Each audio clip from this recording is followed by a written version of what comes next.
ပညာရေးစနစ်တစ်ခုကိုအစနဲ့ဘာမှမရှိတဲ့နေရာကနေပြန်ဆက်ရမယ်ဆိုရင်ဘယ်လိုပုံစံဖြစ်မလဲလို့တွေးဖို့ကြလားမြန်မာနိုင်ငံဝိုးပင်နယ်မှာတော့အဲ့ဒီစိတ်ကူကတကယ်လက်တွေ့ချလာဟိုလန်းစာပေါ်နေပါပြီဒီနေ့မှာတော့မျိုးဆက်တစ်တစ်ရက်လုံးရဲ့အနာဂတ်ကိုပုံဖော်သွားနိုင်တဲ့ဝိုးပင်နယ်ကောလိပ်ရဲ့ပညာရေးပုံစံကြံကိုကျွန်တော်တို့အတူတူအသေးစိတ်ကြည့်ကြရအောင်ဟုတ်ပါတယ်ဒါကရိုးရိုးတင်ရိုးညွန်တန်းတစ်ခုမဟုတ်ပါဘူးဒါထက်အများကြီးပိုပါတယ်ဒေတာတဲ့အနာဂတ်ကိုဆွဲခေါ်သွားမဲ့ခေါင်းဆောင်တွေပညာတတ်တီနောက်ပြီးတော့စမ်းသစ်တီထွင်သူတွေကိုမွေးထုတ်ပေးမဲ့ပညာရေးဆိုင်ရာဗိထုကပုံစံတစ်ခုအဲ့ဒီလိုတော့ပြောလို့ရပါတယ်ကဲဒါဆိုရင်ဒီပညာရေးခရီးလမ်းကလက်တွေ့မှာဘယ်လိုပုံစံရှိမလဲဆိုတာကြည့်လိုက်ရအောင်ကျောင်းသားတယောက်အကကျောင်းဆက်တက်တဲ့နေ့ကနေဘွဲရတဲ့နေ့အထိပေါ့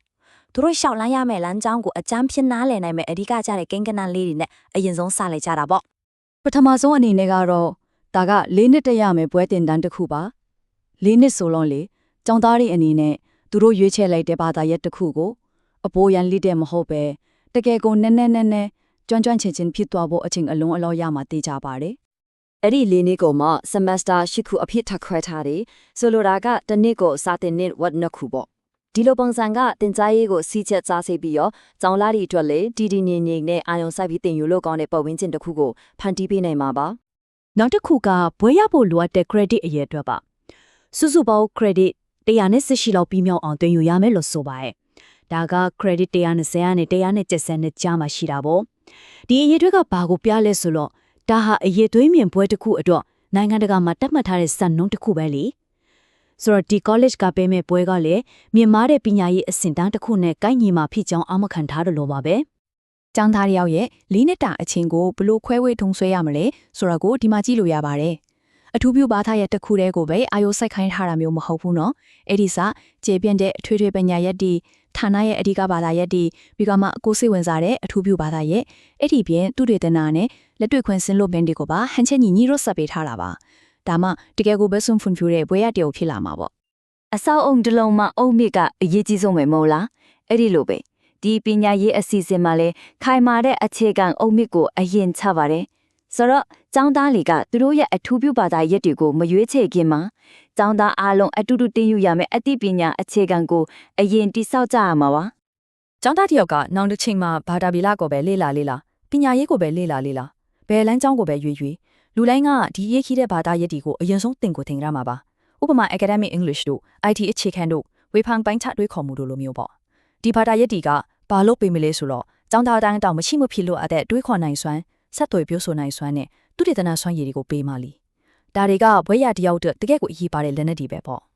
အဲ့ဒီလိုအားလုံးအတွက်ပုံဖြစ်တဲ့ခိုင်မာတဲ့အခြေခံကိုတိဆောက်ပြီးသွားပြီဆိုရင်တော့ကဲအခုမှစိတ်လှရှားစရာအပိုင်းကိုရောက်လာပါပြီကျောင်းသားတွေကသူတို့ရဲ့စိတ်အားထက်သန်ရာကိုရွေးချယ်ရမယ်လမ်းစုံလမ်းခွာတစ်ခုကိုရောက်လာပြီပို့သူတို့ရဲ့အနာဂတ်ကိုပုံဖော်ပေးမယ်အထူးပြုလမ်းကြောင်း၃ခုရှိပါတယ်ဘာဒီလဲဆိုတာတစ်ခုချင်းစီကြည့်လိုက်ကြအောင်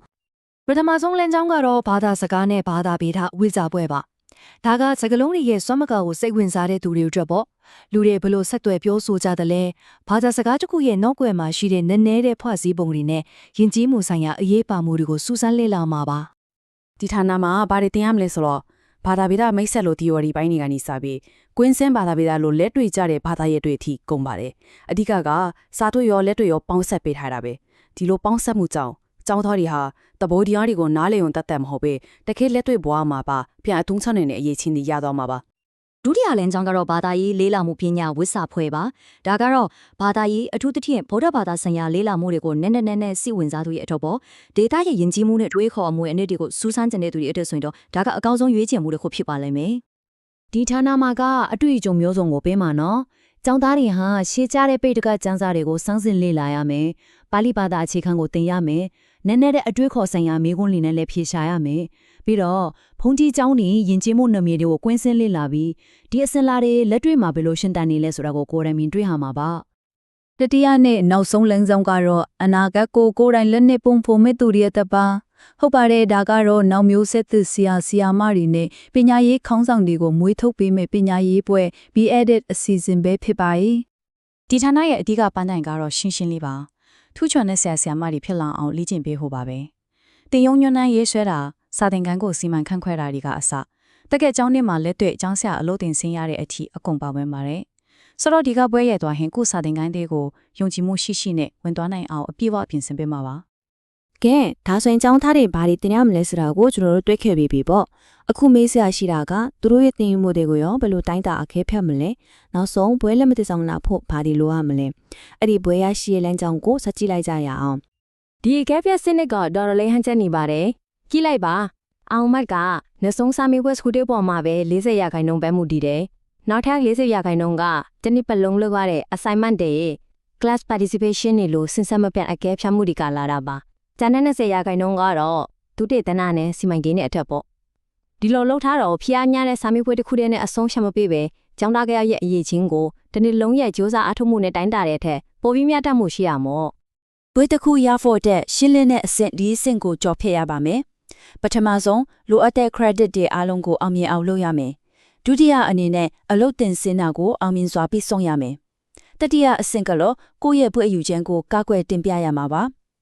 နောက်ဆုံးအနေနဲ့ပညာတတ်တစ်ယောက်အနေနဲ့လူထုအကျိုးပြုလုပ်ငန်းတွေမှာလည်းပါဝင်ရပါအောင်မယ်ဒီအဆင့်တွေအားလုံးကပညာရေးရောလက်တွေ့အသုံးချနိုင်စွမ်းရောကိုပေါက်ဆက်ပေးထားပြီးဘွဲ့ရတွေကိုအနာဂတ်အတွက်အမှန်တကယ်အဆင်သင့်ဖြစ်နေစေမှာပါ ကဲနောက်ဆုံးအနေနဲ့တော့ပုံကြီးတစ်ပုံလုံးကိုပြန်ချဲ့ကြည့်လိုက်ကြရအောင်ဒီတင်ယုံညွန်းနှန်းဟာဘာသာရက်တွေစူးစီးထားရတခုတသက်မဟုတ်ပါဘူးဒါဟာပိုပြီးခြေပြက်လက်မြော်မှန်းချက်ကြီးတစ်ခုရဲ့အစိပ်ပိုင်းတစ်ခုပဲဆိုတော့ဒီ college ကရေရှည်ရည်မှန်းချက် vision ကတော့ဘာဖြစ်မလဲ သူတို့ရဲ့အနာဂတ်ရည်မှန်းချက်တွေကတော်တော်လေးရည်မားပါတယ်ဥပမာဘာသာစကားသုတေသနစင်တာတည်ထောင်ဖို့တီးသက်ဆရာအသက်သင်လေ့ကျင့်ရေးစင်တာဖွင့်လှစ်ဖို့ပြီးတော့နိုင်ငံတကာတက္ကသိုလ်တွေနဲ့ဖလှယ်ရေးအစီအစဉ်တွေလှုပ်ဆောင်ဖို့အထိရည်မှန်းချတာပါဒီချက်တွေကဘာကိုပြနေလဲဆိုတော့အခုကျွန်တော်တို့လေ့လာခဲ့တဲ့သင်ယုံညွန့်တန်းဟာအစတလန်းပဲရှိသေးတယ်ဆိုတာပါပဲတကယ်ရည်မှန်းချက်အကြီးကြီးကတော့ဝိုးပီနေကိုဒေတာတစ်ခုလုံးအတွက်တက်ကြွပြီးဩဇာရှိတဲ့ပညာရေးဗဟိုချက်တစ်ခုဖြစ်တည်ဆောက်ဖို့ပါပဲ အခုဒီအသေးစိတ်ပုံစံချမ်းတစ်ခုလုံးကိုလေ့လာပြီးတဲ့နောက်မှာတော့အင်မတန်အားကောင်းတဲ့မေခွန်းတစ်ခုနဲ့အဆုံးသတ်ရမှာပါ